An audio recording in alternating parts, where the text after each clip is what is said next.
Afternoon, everyone. Today I wanted to discuss the scheme some consent. It is a drama series that they were dealing with a case whereby it involved consent to sexual intercourse. And most people, there was a debate whether was there consent or not. But this is what people need to know. If you invite a person in your home for lunch, dinner, supper, for drinks, for coffee, for movies, that is not consent. You are inviting that person to come to your home specifically for that. And that is not consent for sexual intercourse. Most people need to understand that consent is when both parties agree that they want to engage in sexual intercourse. And both persons need to agree to it and voice it out so that there's no mistake.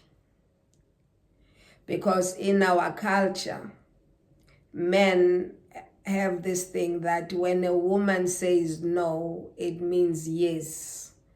That is not the case. When a woman says no, it's a no. When you touch a woman inappropriately without her consent, it's a no. It's regarded as rape. So men need to know now that for you to engage with a woman and be intimate with them, you have to consent that this is what you both want. It should not be, I assumed. Assumption is not a yes. So when a woman or man, when they say no, it's no. I know it's very difficult because in our culture, we always refer to women. And now men do get raped. There's one, I think two, that said they were raped. So it happens to both males and females. And where there's no consent, where there's no one that had said yes, it means it's rape. Touching somebody inappropriately without their consent and permission, it is a rape. You need to be very careful.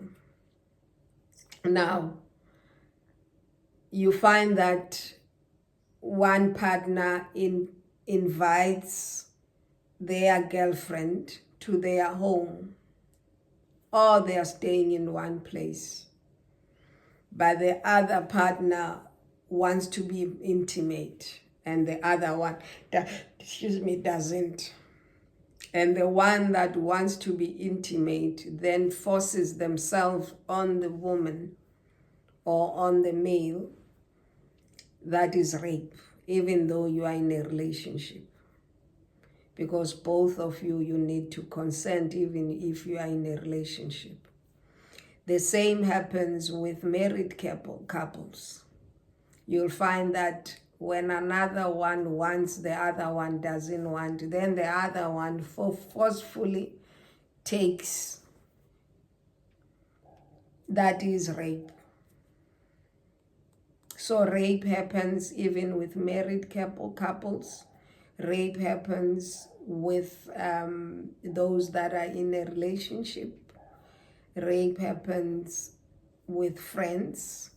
Rape happens with people that don't know each other.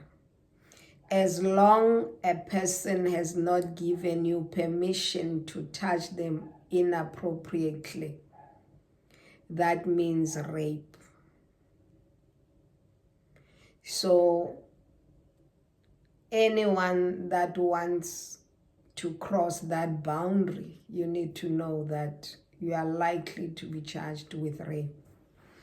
However, I'm going to say maybe now things have changed, because before, our law enforcement, they did not take rape cases seriously, which took place in a home where another invited another for lunch, for breakfast, for supper, for coffee, or for wine. And at the same time, if a person is raped in their home, some of our law enforcement officers, they don't see it as rape. They believe rape has to be done in the bushes.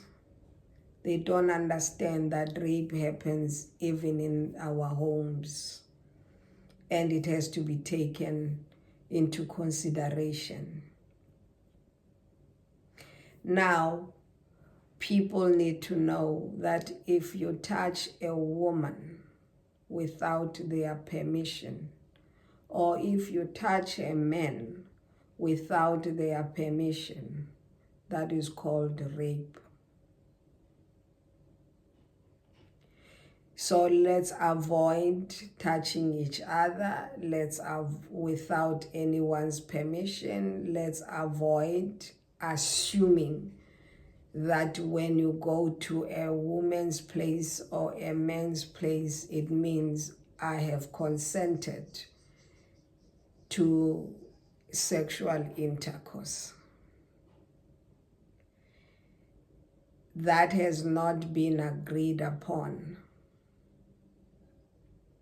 So let's be very careful when we interact as women and men. And let us discuss about it, talk about it, agree, and be civilized around it, and not force ourselves because it was in our heads thinking we were given permission. It was not a permission. It was an invite for lunch, supper, dinner.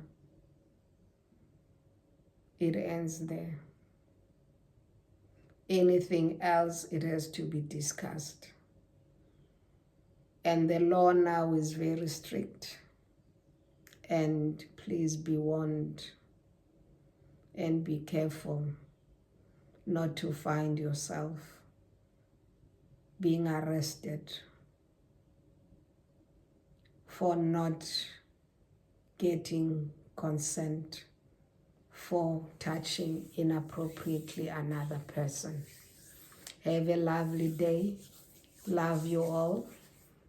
Bye.